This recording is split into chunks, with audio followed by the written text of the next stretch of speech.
Okay, and off we go. Good day, everyone, from the Illinois SBDC, International Trade Center, at the Women's Business Development Center in downtown Chicago.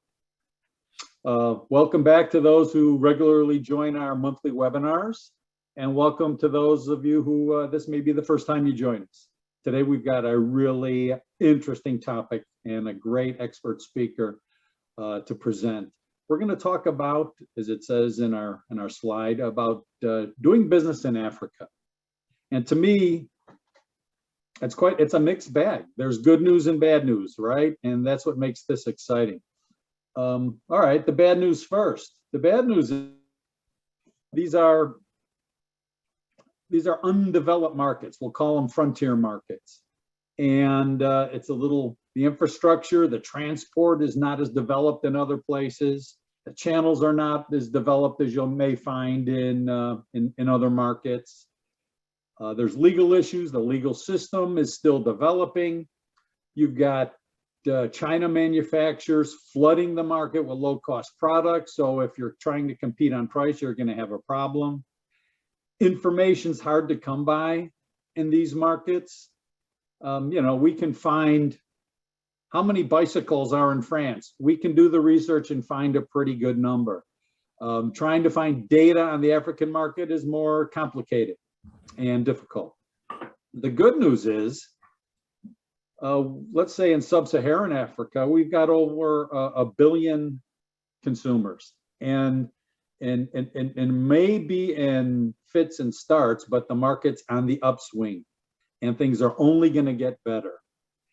And I think the real important point here that identifies the potential is there's a first mover advantage to getting into these markets. I saw this in places like Thailand and Vietnam and United Arab Emirates in like the 90s, in the 2000s, when those markets were at this frontier stage, that the first one in had an advantage.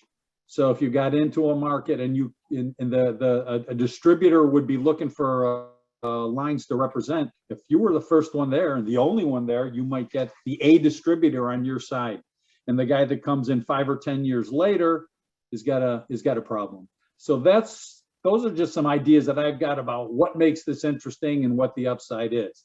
So let me take about 3 minutes and do my introductory slides, and then we'll get right to the content. All right.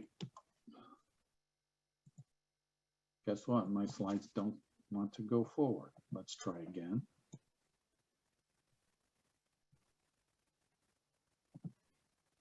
There we go. So I'm located at the Women's Business Development Center in Chicago. The WBDC is a well-known nonprofit established in 1986 that's dedicated to supporting and accelerating women's business ownership and business growth. And the International Trade Center that I manage is located there. So the WBDC has a lot of different programs and assistance available to you, whether you're exporting or not. There's an SBDC, a Small Business Development Center, located there that can help you with you're building your business plan, identify funding options, things like that. And if you've got a business that can sell to government, city government, county, state government, federal government, we've got a procurement center there that can help you, walk you through the process of selling to government. So the WBDC, besides the ITC, is has got a lot to offer. So I'm at the ITC, and I can help, and I work with small and medium-sized companies around the Chicago area to assess export readiness, to talk about strategy, to talk about channels and markets, to do research and identify target markets, to connect you with experts that may be able to help you with issues like logistics or getting paid and things like that. So the ITC is a strategic resource. It's a resource for the community. It's a gateway to other experts and resources where we can help you. So feel free to the ITC. So my background is 30 years in the private sector, exporting, building and managing export departments and international sales departments. And it took me all over the world. It took me to every region of the world, lived in several different continents, And now I advise companies about these things that I did and worked on for so long. Been involved in the international trade community in Chicago for a long time, so that helps with connecting you to resources and experts. I've got the support of the Illinois Office of Trade and Investment. The state of Illinois has a global network to help you, and we'll work with that office to, for example, try to find you distributors overseas or help you possibly with research overseas. And there's the 6 offices that the state of Illinois has. I'm also, again, a gateway to other partners, right? The SBA, talk about financing and loans. U.S. Commercial Service, we regularly connect companies with the Commercial Service to do work in particular countries once we identify that. The Ex-Im Bank, and again, the state of Illinois. So down on the bottom, it says robust international trade network. That's what we're offering. And you know what? You're fortunate to be around the Chicago area because there is a real strong international trade community, and we make connections with those people, and that's what we do. Finally, here's just a notice about the what the Illinois State Office does. They've got trade missions, they've got grants, and this is the type of thing that I'll mention later. So the International Trade Center just wants to say going in international is hard work. There's no shortcuts, there's no halfways, but it's good for your business. And there's a lot of reasons we can talk about why it's good for your business. And we're here to help you. So there's my contact info. Let's talk about today. Again, today's webinar is on Africa, the new frontier for business. Great potential, but complex challenges. This is a real broad subject. We're not going to answer all the questions today. We're just going to start wading into the water on this real complex and deep subject. Of course, Africa is not a single market. There is no African market. There's all kinds of other segments within that, geographies within Africa. So we're going to talk today about just developing a mindset that'll provide you a way to approach these markets and give you an overview. Our speaker, Ms. Toyin Umasiri, is an expert on this, and she's quite well known and well established in the Midwest in terms of this topic. So we're really glad to have her. We'll go for about an hour, and we'll take some questions at the end. And note the next ITC webinar is Monday, May 16th. Well, we'll be talking about grants for Illinois exporters. What's the I-STEP? And that's the grants that come from the state of Illinois. So with that, I will stop sharing. And Toyin, you can introduce yourself, and off we go. Awesome. Thank you so much, Bill. Can you hear me now? Yes. Awesome. Thank you. Good afternoon, everyone. My name is Toyin Umasiri. I'm the founder and CEO of Nazaru. It's such a delight and a pleasure to be here today. And I really have to say thank you so much again to Mr. Bill and his team for the invitation. And I'm looking forward to today. I'm super excited, right? So before I kick off with my PowerPoint slide, I just want to share briefly why this is so important, right? So I am a strategist by profession, right? I actually served as a supply chain strategist, technology strategist at the headquarters of Walmart when I was in corporate, right? So I come from the business side of things. And one of the reasons I leaned forward and founded Nazaru and why this work is so important is because, just like Mr. Bill said, when it comes to doing business with Africa, right, there are not enough data points. And when I say data points, actionable data that actually the business community needs to actually trade. What you generally find out there are extremely more on the diplomatic side and the government to government relations. That's a mature conversation that comes out of Washington, DC. And I do host, government and business stakeholders. But the real gap, which a session like today helps fill, is the what we call trade information, strategic planning, and the type of data, actionable information that the business community requires to be able to make legitimate business decisions that involves commercial engagement, right? So that's really the gap that this is filling, is that there's not enough of this. So let me go ahead and pull up my slide right away. So let me quickly share what we do at Nazaru, and then we'll get right to it. So the purpose for Nazaru is we empower, we educate, and we connect business, trade, and investment stakeholders. We also serve as partners to African Union. So African Union is the governing body of the 55 African nations.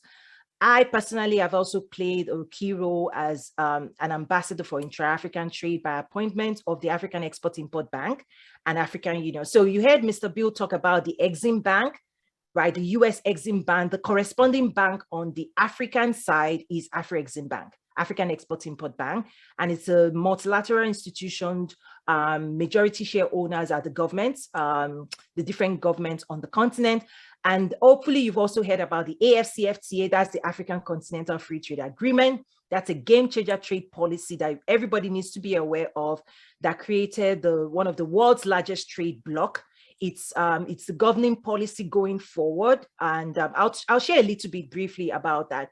And for us at Nazaru, over the years, we've had to stand up a lot of pillars to really support business, trade, and investment stakeholders that want to lean forward to the continent. So we cover networking, trade facilitation, events. One of the key events is the Acclaimed Trade with Africa Business Summit. We're now in our 5th year. Every year we bring together the stakeholders, because it's not enough for us to just talk about the opportunities. We need to start getting involved and asking questions of the key stakeholders there as well. So this is what we do, just a quick overview. Now today, what I would love to dive into, because I actually teach, so I'm going to go into a little bit of teaching, not just presentation high level. So I'll be sharing strategies and mindset tactics to approach trade with Africa. I'll talk briefly about the stakeholders that would support you, just like Mr. Bill is one of those key stakeholders. I usually say, don't go at it alone. There are a lot of resources, particularly here in the US, that you can lean in, right, that would really guide you and hold you. And particularly if you're a small business, right? The bigger companies, like where I used to work, right? There's a whole entire team, a small army of people that are diving into the data, that is completing due diligence, market entry research, all of those things, right? But most times, small businesses is where I'm seeing the gaps, where you may not have internal teams that would help you put all of this together. So I'll share some of those as well. Also, I'll talk about some trade policies, government relations, right? Because when it comes to Africa, I'll share why you need to be aware of what's going on from a government standpoint as well. And then one thing I also say when I'm teaching is consider local, regional, global markets. Is that just like Mr. Bill said, we think about the continent Africa, but within that continent, there's a lot of divergence when it comes to size of the market in terms of individual countries on the continent, the size of the market, the risks factor, the reward ratio, population growth, doing business. I know World Bank, they've stopped doing the doing business index, but in terms of doing, just in general, the doing business framework, we can still tap into the benefits of that as well. So how do you consider the continent? How do you decide? How do you make a decision in terms of what particular market, right, should you be leaning into or is most relevant to your sector? So I'll talk briefly about that as well. So in general, why Africa, really? Why are we even talking about the continent? Why is it relevant? One thing I'll say is that here in the West, right, we've been consuming a lot of data or information about Africa that is not directly involved in commerce. Again, more diplomatic, more political, right? A lot of that information is what the Western media typically covers. But when it's time for you to engage commercially, you need to start investigating more trade and investment data, which is not readily available. But when we host events, those are the things we're trying to bring to the surface. Mr. Bill also talked about the population, right? It's about 1.1 billion people, but the projection is even bigger. Over the next couple of years, I think 20 to 30 years, it's being projected that the population is going to actually double. Right? So when you think about babies being born, consumer economy, as the urbanization, as the transition into the middle class keeps expanding, as the middle class on the continent keeps growing, right? Consumption in the middle is also likely to increase, is projected to increase as well.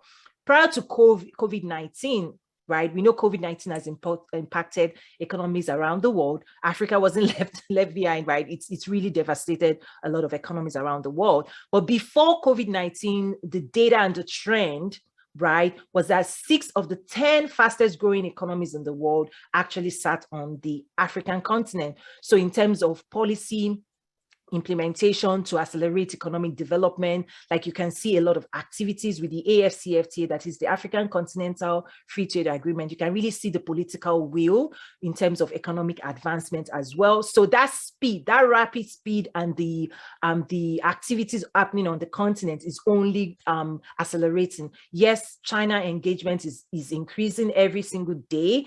Not just China, I'll say the rest of the world, even Europe, with the British exit as well. You know, we could also see that with the British exit, there was a lot of re-engagement with the continent, which used to be previous colonies. So there's a strong relationship between Britain and African nations. There's a lot of history there. I'm not going to get into that, but you need to see that not just America, but China, Europe, the rest of the world, believe it, Germany, right? Africa is a big play right now on the global stage.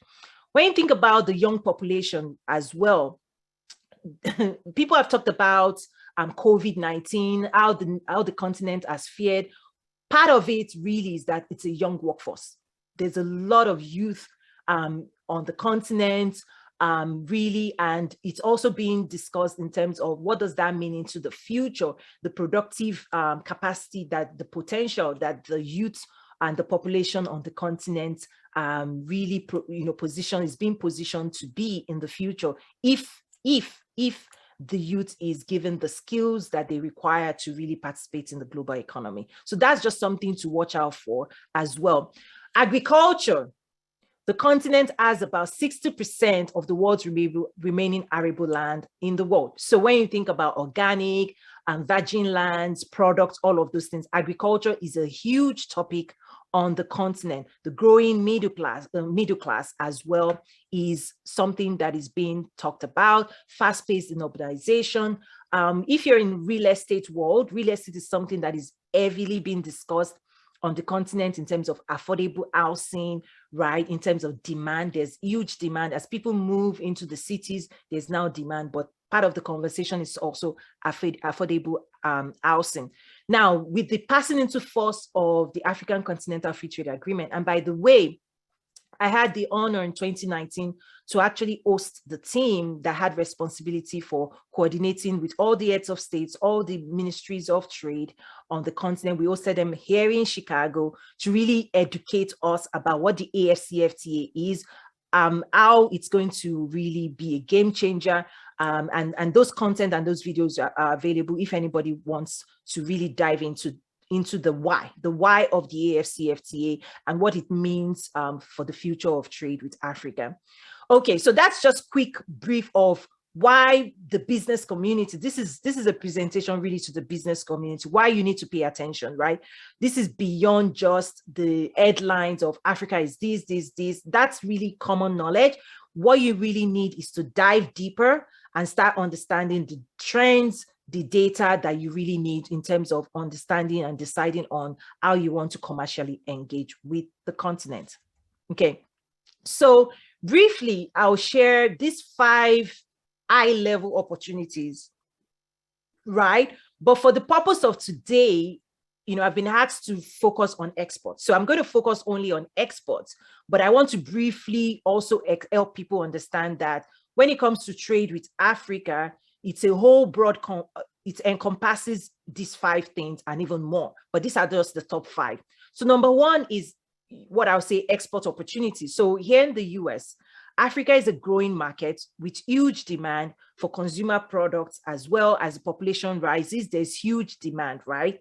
So exports it's an export destination, right? It's an export destination. And that's what I'll be diving into today in terms of if you wanted to export on the continent, what approach should you be taking? What strategy should you be implementing? How should you be thinking and leaning into that? Okay, so that's 1, export destination. Number 2, import and sourcing is also huge. So I come from retail, right? Imports is huge because buyers today are looking for alternative sources of supply. In fact, the US-China trade war, right? I'm not going to talk too much about it. There's a huge role that it's playing. It's like when two elephants fight, you know, we talk about that in Africa, right? Is that it's actually putting more pressure on the continent for export demand. If you've watched the news, even about a week or 2 weeks ago, for example, what's going on in Russia today, Africa is actually meeting the demands of fertilizers, right? So Dangote, one of probably the wealthiest man on the continent, built a fertilizer factory. And when you think about what's going on with Russia and fertilizers and all of those things, in the last 2 weeks, the news has showed that demand for those type of things is high, but because of the trade restrictions and all of those things on origin sources, demand for those things are pointing onto the continent right now. So in terms of that pressure, import sourcing is going and it's being redirected to the continent, because also a lot of the raw commodities that other regions of the world have been using anyway, from cashew, cocoa, all of those things, raw materials, anyway comes from the continent. The only thing that is different now, the continent is being pressured, or a little bit more pressure is being applied for the productive capacity to be activated. So just watch out for that, but I won't go too much into that because again, I'm focusing on number one. Manufacturing is a huge conversation as well, particularly China. First tier, second tier, third tier manufacturing is happening on the continent. So as example, China might own the PO. Let me just use that word. They might own the demand, but because cost of labor is getting higher on the continent, they are passing that production particularly to Eastern Africa. So there are certain demands that people have on to China, that the production is happening on the continent, but China is shipping it out. That's another landscape supply chain conversation that is happening as we speak, is that heavy manufacturing is moving into Eastern Africa, particularly being led by Chinese producers that are using the labor and the raw materials that are already on the continent. They're using it to fulfill that demand. Infrastructure development is massive. You talk about power, road, construction, huge. Investment into technology, when you think about Stripe, payment gateways, technology investment, massive opportunities. People are moving into that. So like I shared, I just wanted to share this slide broadly. Now we're going to dive only into, for the rest of the slides, it's really talking only about exports. Okay, so I know I'm speaking a little bit faster. Maybe I should slow down. Let me slow myself down a little bit so people can catch up. Okay. When it comes to exports, the first thing to consider is what business are you in and who are your customers, right? Depending on the business you're in, if you're into infrastructure development versus consumer goods, all of that. So that's the first thing. Are you a business to customer business, right? Your product, is it direct mass, right? You want to distribute it to, is it a consumer product? Are you having a service or a product that will be consumed by another business? So if you have, say, agricultural commodities or seeds or equipment that other businesses, as they're trying to industrialize, as the continent is trying to industrialize, when it comes to technology expertise, technical expertise, machine equipment that could be used in the factories that the businesses on the continent could be buying from instead of buying from China. Are you in that business, right? Or are you into power, right? Infrastructural things that you actually have to engage with. Your major consumer or client is the African government, right? So they are just like here in the US, right? Agriculture, when you think about agriculture, manufacturing, there are some sectors where there's a lot of subsidy and grants from the US government. The same thing is true on the continent, is that if you're going into certain spaces, those who are leading, because of the heavy costs required, there's a lot of PPPs, we call public-private partnerships involved in those economic activities, and the investment, so construction, road, bridges, all of those things, they're really led by government. So that's the first thing, that your approach will you have to decide first, right? The strategy you're going to use to enter the market or to export your product or service is largely going to be governed by what type of business you're in. Because the strategy to go in from a consumer base is definitely different from if you were trying to engage with the government or sell to the government, right? Or if you wanted to sell to a business. So that's the first thing I say, just decide quickly on that strategy, right? You also want to think about local, regional, and continental distribution channels. Is that the way business is done on the continent is highly localized, okay? So I don't want someone assuming to say, oh, I've done business in Ghana before, and then taking that mindset and showing up in South Africa or Nigeria. It doesn't really work, or in Kenya even, is that it doesn't work. It tends not to work because the buying behavior, the business climate, the requirements, the policies, even though under AFCFTA, standardization is one of the biggest topics today. So be aware, please be aware that business is local, just like here in the US as well, is that, business is local first, is that Nigeria is different from Ghana, is different from South Africa, is different from Kenya, is different from Rwanda, right? The business climate and even the stakeholders, they think differently. And that's one of the things that even when I'm teaching, I say, you know what, make no assumptions.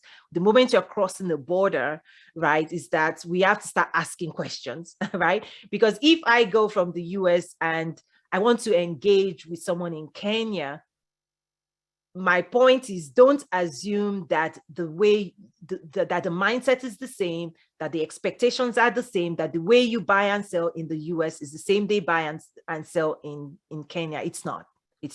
So we need to be aware of that. There's also regional integration. So beyond local markets in the countries, there's also regional integration. So Eastern Africa is a region that has also been integrated within itself. The Western Africa is also the same. Similarly, you can see some movements where South Africa also, has a lot of integration with the remaining Southern African. So South Africa is a country, Southern Africa is a region as well. You also want to consider cultural barriers, right? There's Francophone Africa, so French-speaking parts of Africa. So be aware of that. In fact, when we engage with the African, when I'm teaching, I do teach government officials on the continent as well. Is that part of what we have to think about is translation, right? So the Anglophone Africa, English-speaking side of the continent, largely colonized by the British, first language English, right? Like I'm originally from Nigeria, I'm a Nigerian American, right? Is that English is the first language and the mother tongue and all of that.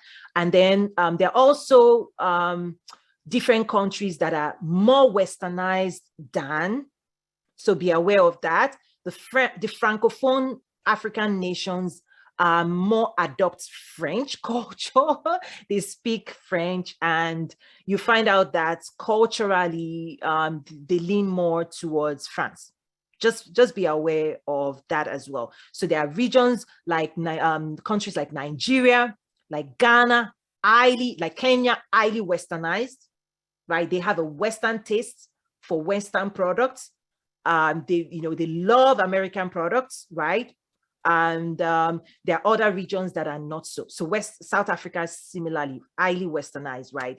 There are places you're going to go to, you think you're in New York anyway. So think about that in terms of the cultural dynamics, particularly in the world of business. When it comes to pricing strategy, I think Mr. Bill also mentioned that briefly. It's this idea that if you're going into new markets, okay, you want to understand how competitive you can be, right? You don't want to assume that just because you're bringing a product from America, that there's no competition on the market. So one of the things I try to help my clients do is understand your pricing strategy through the lens of not just price, but quality. I think the key is introducing quality as part of that conversation, right? Because when you engage with price sensitive businesses, if you're in B2B, or price sensitive customers, What it means is if their primary method of making a buying decision is price and not quality, this is where it gets into a price game. So those are some things we just want to make sure people are aware of, that there is competition.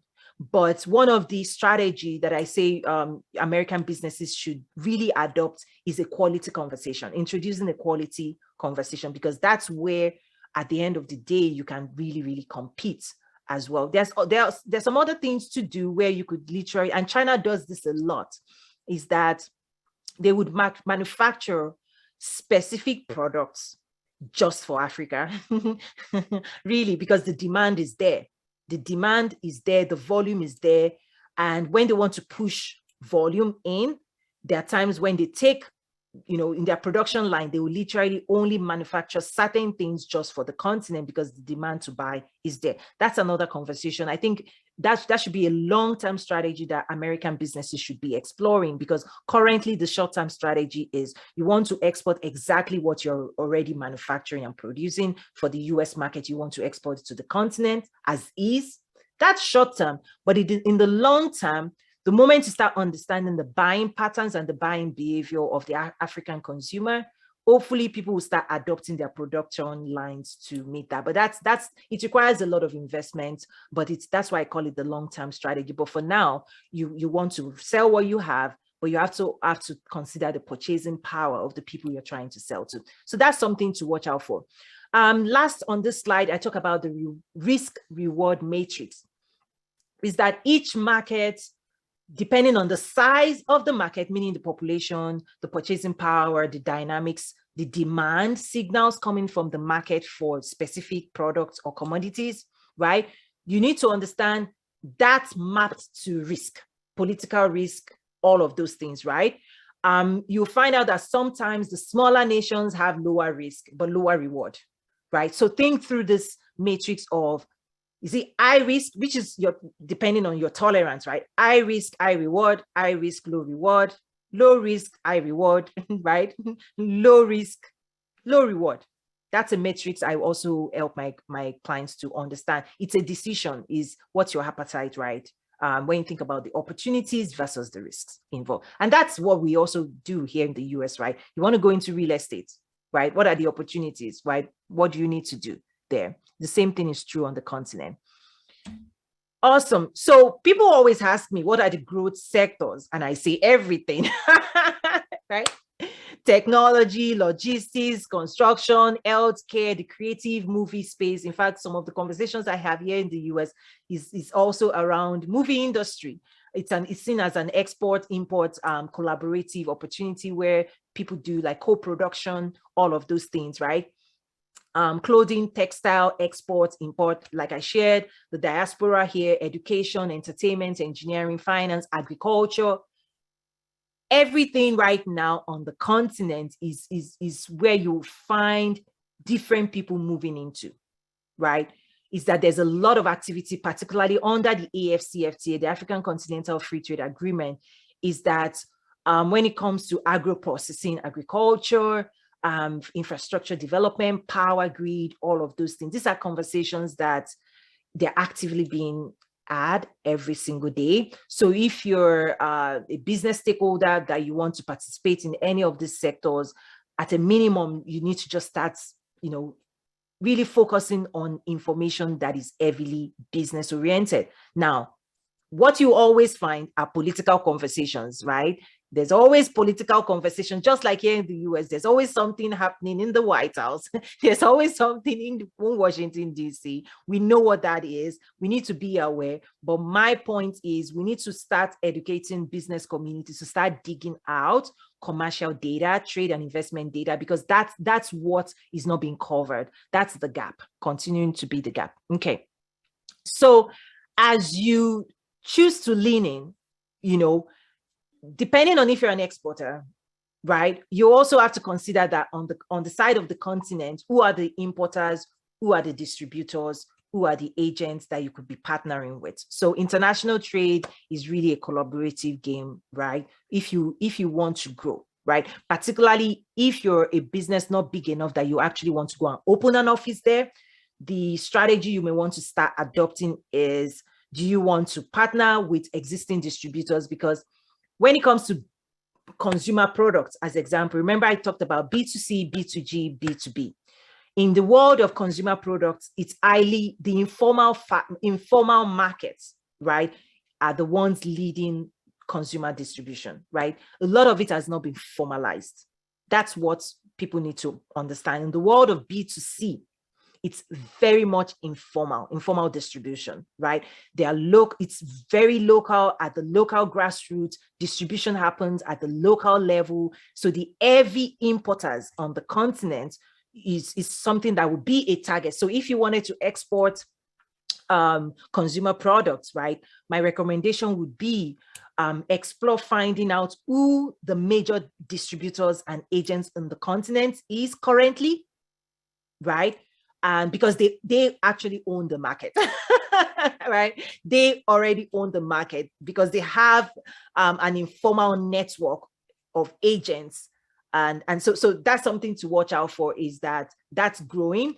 What's also growing is e-commerce. So there are some key e-commerce platforms right now also, but the informal side is still larger, way larger than the formalized, but the growth, when you talk about the AFCFTA, is moving in the direction of formalizing trade, right? But currently, as we speak today, the informal sector, manages and distributes consumer products across the continent. So be aware of that. Trade and investment facilitators, there are a lot of stakeholders, that would help you facilitate those things. So when you think about the government, some are in the government, right? So when I train government officials, you find out that there are a lot of trade facilitators in the ministries. So investment officers, trade officers, exports in the export ministry or in the trade ministry, that they're actually key stakeholders, right? That are there to serve and help provide data that is not available. Just be aware, even in the US, for example, just like Mr. Bill's office and all of that, is that there's a lot of work that they could do, some heavy lifting they could do on your behalf, or even make some certain connections to experts for you. Think about service providers, freight forwarders, customs agents, all of those things. Is that your product as it is, you want to think about the local requirements, the labeling requirements, just like if you were bringing things into the US has its own requirements as well. So the same is true for certain products, particularly in the food drug space, is that each market also has its own labeling requirements. So you want to understand that and make sure, if you need to adjust your labels or all of those things, that you work on that. Trade financing institution, Africa has its own as well. And the US, like Mr. Bill was saying, the Exim Bank, I've had the honor of hosting them as some of my summits as well. So they're a great resource to support you on your expansion, and you want to lean into that. And then there's a whole investment community around advancing trade with Africa. They're ready to put their money to work, to look for stakeholders on ground that it can invest in, but there's a lot of due diligence required. The reason I'm sharing this is because when I'm teaching broadly to a wide audience, I don't know where you fit in. I don't want to assume that everybody on this call, you're exporters or you're these or investors. So I try to say that in order for trade with the region to advance, what I have seen is that there are governments involved, there's private investors, that different people have different interests. And depending on what your interests are, you may have to partner or work with different stakeholders as well. And it's a whole network that it's very difficult, almost impossible for you to succeed in international trade just by yourself, right? Is that there are stakeholder engagements required.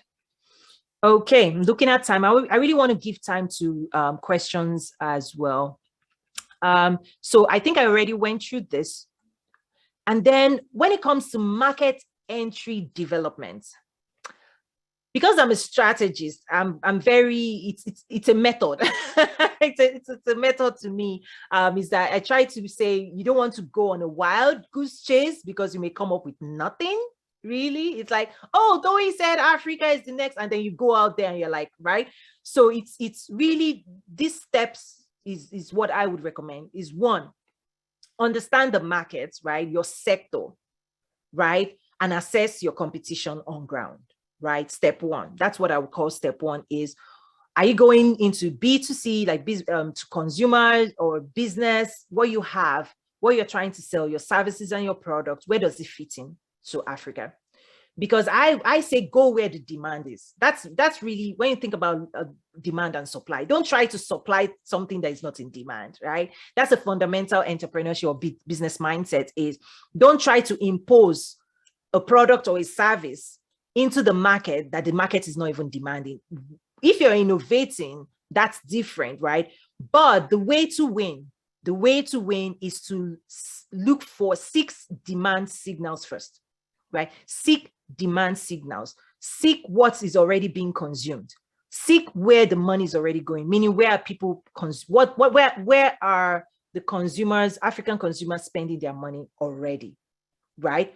Who are the stakeholders, right, currently distributing those products or those services, right? Right? Who are African consumers going to today for cell phones, for example, for the things they're consuming? Who is supplying them currently? How big is that market, right? The potential, the penetration of those competition in the market. So when we talk about market share, right, you want to look at that, right, to see if there's an opportunity for you to go in and win. You want to look at the price competition. You want to look at your branding. What message are you going to use to really penetrate the market? Who are the stakeholders, right? That's how I think about this from a business standpoint. The second thing, number 2, I also say, seek to understand the cost. This is like a no-brainer, right? But again, these conversations, many people are not used to considering the African consumer as a consumer segment that if you're trying to sell to. The more data, the more information, the more buying patterns that data signals that you have, then you can bring that and implement that in your strategy, your market entry strategy. But if you don't have data, then you're making a lot of assumptions that may be proven true or not true when you get into the market. So I always say, try the reverse first. Try to understand the customers, your clients, your stakeholders, do all that work upfront. Because if you rush in and you make a lot of assumptions and you get on ground and it doesn't look anything like what you designed in the boardroom, right? That's where it's like, oh, Africa is not what I thought. Exactly. We can do that deep research upfront before actually going in. Also conduct product market fit. These are concepts that we are familiar. If you're a business person, you already know this. The same is true on the continent. Is, do they really want what you're bringing the way you're bringing it? Is it a fit? Will they spend their money on that product, on that seed, on that machine equipment, right? This is what we need to do, right? And then how are you going to develop your sales and distribution channel? Again, informal sector, right? Do you want to establish a distribution center, all of those things, right? Or how do you want to go about it? These are the things I say, plan it out and then execute, right?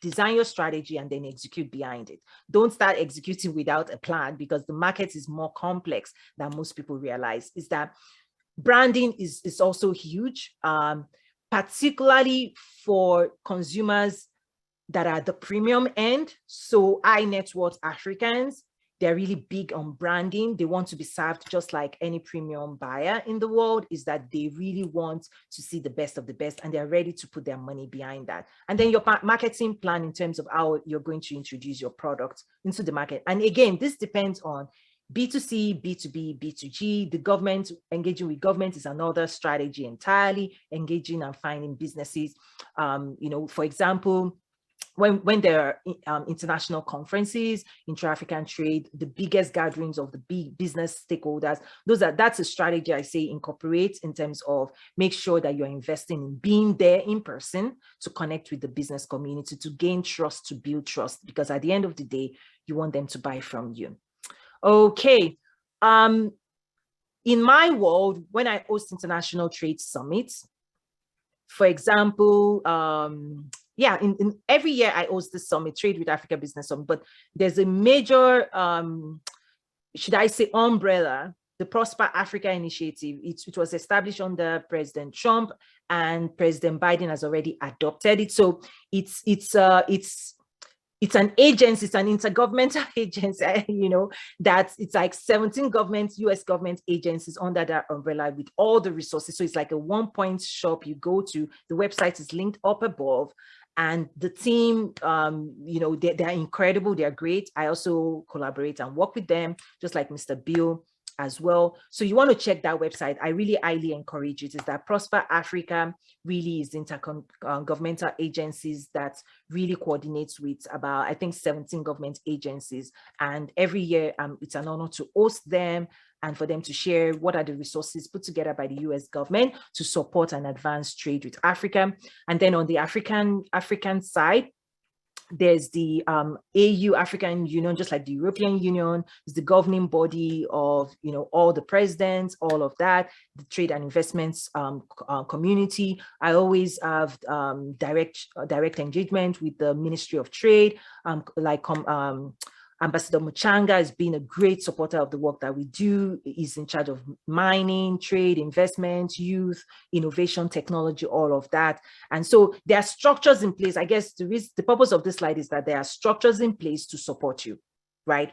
Government structure to support the business community in advancing trade with Africa. So I'm going to stop here because I'm looking at time. I want to take a few questions. I know I covered a lot, but Mr. Bill, I'll stop sharing now, and then I'll let you coordinate the Q&A session. Thank you, everyone.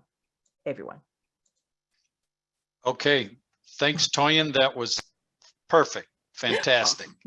Really like that. And you know what? I'll make a comment on your comment about the pricing strategy approach, an American company approach from a quality point of view. 100% agree with that. I think that's really key. And when I think of that, let's talk about the premium segment. Premium segment might be the top 10%. Top 10% of 1 billion people is 100 million people. It's a sizable market. There's a lot of room to run in that premium segment across Africa. So it's a legitimate strategy, right? Because it's you don't want to compete on price. You want to go for the premium segment, and that segment's big enough. So I thought that was interesting. Adapting your product to the African market is like a second step. That's a great point. That a successful company is going to have to enter the market, make their plan, of course, into the market, and then adopt and adapt and react as they go. So that's perfect that way. Let me ask you a question, and then I'll look at some of what we've got. In terms of, we work with we've got a lot of small and medium-sized exporters or businesses that are listening, right? What stage of company would you recommend is suited to approach the African market? Would it be somebody new to export? Would it be somebody who's already got an established business in the US and looking to grow? How would you look at that? Okay, for me, I think what really matters is the ability of the business owner to meet Africa where Africa is. Because across different segments and sizes of company, whether it's small, whether you're new to exporter, what I see on the African side is that there's a growing pool of Africans that also want to build a business around bringing in your products for you, right? So how do you meet them? Because, and making sure the match is appropriate. So if you're a big business, you want to engage with other big business thinkers on the continent. If you're a small business, right, you also want to match with, right? It's that match.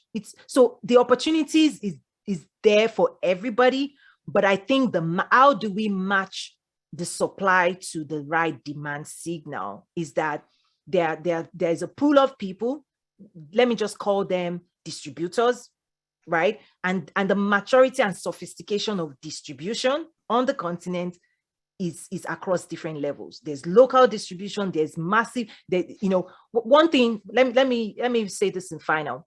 One of the incredible things that many people may not realize is that when they talk about China's growth on the continent, what many people don't understand is that it's actually it's being fueled by Africans' consumption, meaning the people leading the purchase of Chinese products are Africans.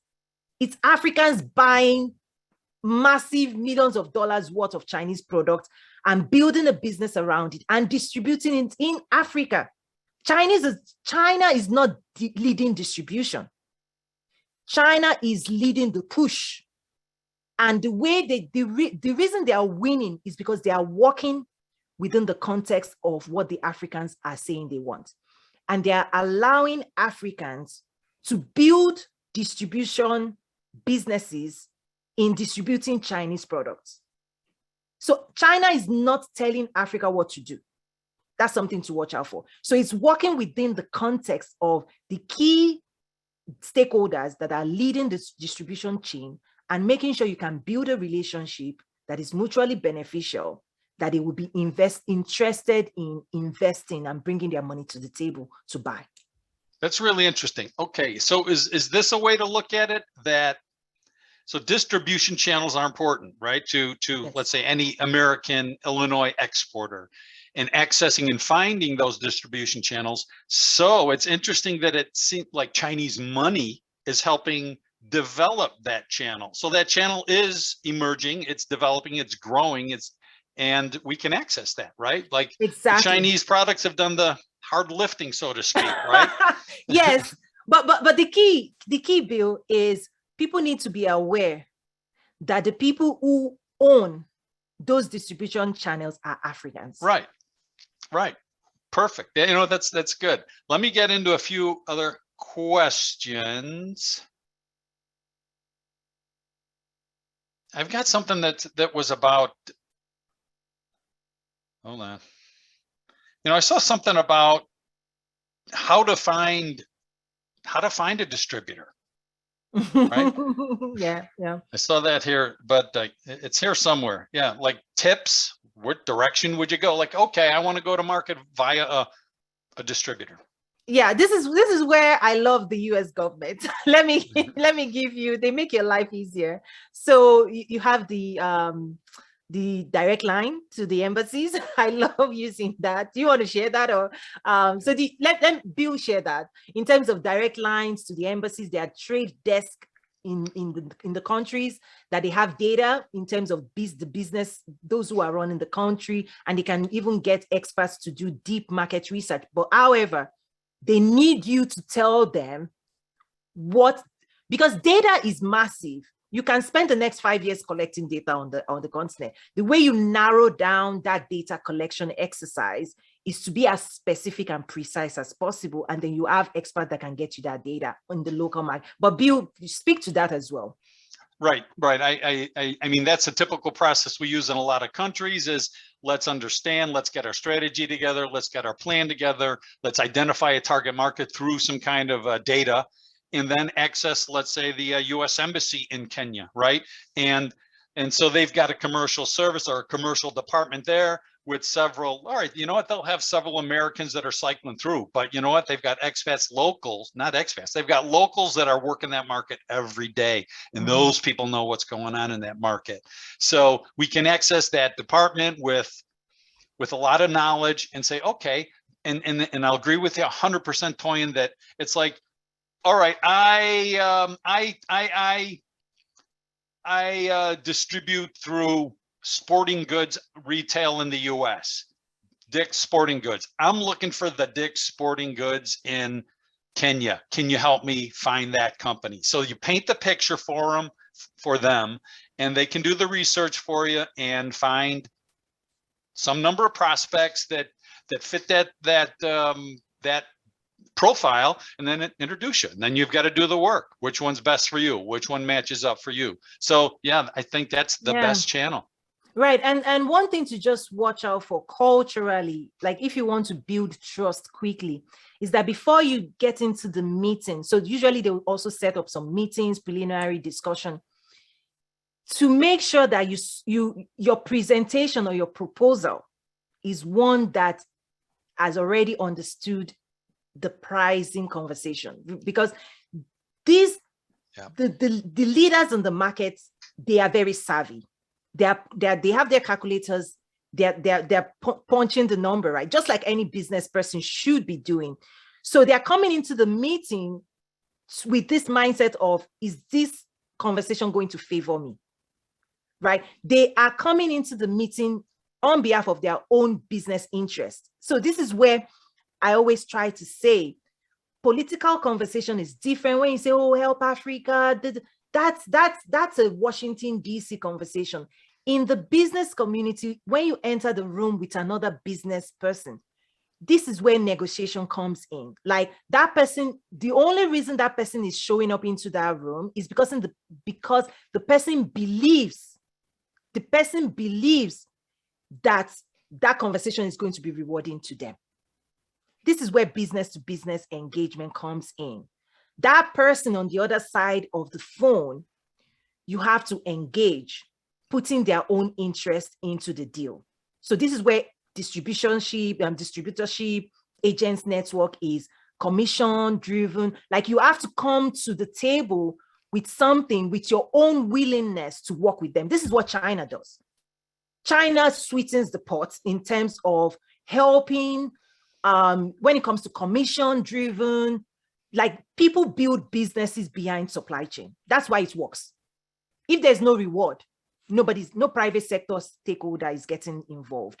That's something that I'm also realizing that people are not used to hearing, right? But that's what is required. That's how it works. That's the only way you build a supply chain, is that everybody wins, everybody is rewarded for the work they do to hold up the supply chain. We have a comment in the chat. Will America please listen to this lady? And I agree 100% that's the same conversation I have, whether it's we're looking for distribution in Africa or anywhere else. It's okay, American company. The conversation is show them how they can make money with your product. That's it. That's what it's about. If they're not making money, why should they listen? Right. So nobody's going to do you favors. Yeah, there's a lot of people at the government level that want to help, but you have to show them how they're going to make money. And you got to show them, therefore, that you're competitive, that you're credible, that you can back up what you say, that you're also possibly selling, and you've got some references that, hey, I sell in Target in the US. Hey, I sell in Macy's. Hey, I sell in 7 countries in Europe. So therefore, you've got some credibility and you'll get your foot in the door. And then tell your story. How are you going to help them? How are you both going to make money? If everybody wins. Right. That's the key. This is the moment everybody wins when we do this right. Everybody wins. Like that's the beauty of international trade, is that it's the moment that happens, they will help you win. Right? It's now in their interest. They are going to open the market to you. If you help them win, they're going to bring in new markets. And then under the AFCFTA, you can expand beyond just a market. So you can focus on entering the continent with one country, but under the AFCFTA, you don't have to stop with a country. Is that the local partners can also help you expand to the bordering nations. So the growth factor, don't just think about short term, I just want to sell one widget today. Africa is not going anywhere. Right? This is where long range planning is like, we're going to start small in terms of we're going to learn with our first attempt. And the more we learn, the more we expand. The more we expand, then you can expand. So that's the beauty of Africa, is that go in first, quickly learn, first mover advantage, like Mr. Bill said. This is the time. Go in quickly, learn. Don't go big if you don't have the resources of the Amazon, right? Amazon is opening, right, all of these big mega warehouses, right? And then let me also share one thing. I think offline, you and I spoke about this, Bill, is that the Google, Facebook, Twitters of the world, they have data that you and I don't have. They understand the market penetration, and they've seen the growth, the explosion of growth of internet usage, right? So just watch them. Watch what Google is doing, watch what Facebook is doing, watch what Twitter is doing, watch their move. They don't have to come publicly to tell you what their data says, but they are not sharing that data. They are moving really, really fast because they already have demand signals in terms of their platform, the usage on their platform. I wish they would publicize that, but they are not going to make it public. But just watch what Google, Facebook, and Twitter, what they're doing on the continent. And that is really what is driven through data, actual data. You know what, we've got some questions and issues, but about specific products and industries that I'm not going to get into. We'll keep this conceptual. And one I think is interesting here is, what tips and strategies to overcome trust issues that business communities have, that you may have when they're doing business in Africa? Okay. Trust meaning what? Legal issues, corruption issues. How do you navigate that? I think for me, the first thing is what we always say in America. We do business with people we know, like, and trust. It's still true on the continent. In fact, that's what drove me to host the summits, the international summits that I host, the International Trade Network, is that I tell people, get comfortable, right? Asking simple questions. How are you? Let me know about your family. Do you have brothers and sisters? Like, the basics of human engagement, right? Is that before you start say, show me the money, is that it's the same way we do business in America, is that you want to have a level of comfort first, right? So trust starts there in terms of, do you know the person you're about to get into business with, right? Have you done the due diligence to do a deep research in terms of their capacity, their capability, in terms of everything they're telling you or everything they're presenting to you?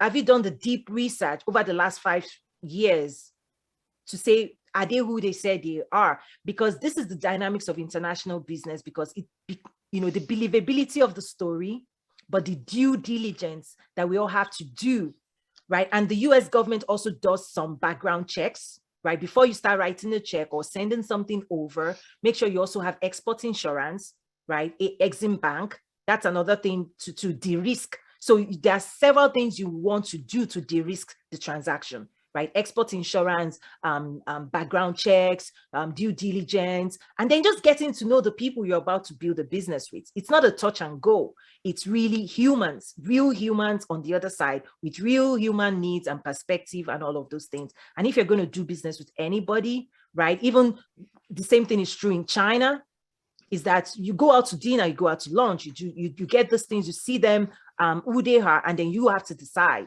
if they are the type of people you want to be in business with. Like, that's the foundation of trust, is that trust drives business and people drive business as well. You know what? And yeah, we're just not talking Africa. It's do your due diligence, make it on a person-to-person level, and do your homework and de-risk. It's whether you're you're starting business in Africa or Chile or anywhere else. It's good process. Yes. Right. You know what? I think we'll wrap it up. That's it. We'll send, I'll send my contact information out. I'll send, along with that, I'll send Toyin's contact information out, and we'll go from there. It's been, I think, a great session today. Toyin, thanks for your help. Oh, thank you so much. Thank you, everybody. And well, we'll see where we go with this. Good luck to everybody. Thanks for joining. Bye-bye. Thank you. Right. Bye-bye. Yes. Bye.